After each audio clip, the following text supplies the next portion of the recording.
In Matthew 24:42, Jesus says, "Therefore keep watch, because you do not know on what day your Lord will come." Jesus is saying, because you don't know when I will return, be alert, be watching for my return. A common memory that my father shared with many Japanese people of his generation in Japan was hearing the emperor's voice for the first time.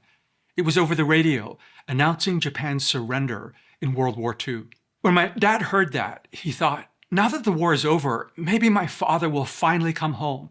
Back then, in my dad's relatively small hometown of Kagoshima, Japan, the only form of transportation left intact was the train system. Once a day, the train would make a stop at their local station. My dad, as a 13-year-old, would go down to the station every day to look for his father, anticipating his possible return. One day, there was only one person who got off the train and walked onto the platform. It was his dad. He had returned.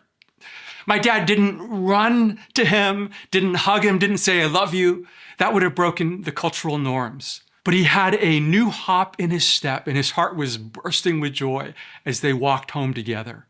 Advent is not only a time when we look back to Christ's first coming, but where we look ahead to his return. We watch for his coming by spending time in Scripture and in silence, so that we grow familiar with his voice and presence, so that we will recognize him when he appears. We anticipate his coming by inviting the Spirit to shape us into people of wholeness and holiness. We also watch for his coming by asking God to draw other people to himself through what we do and say.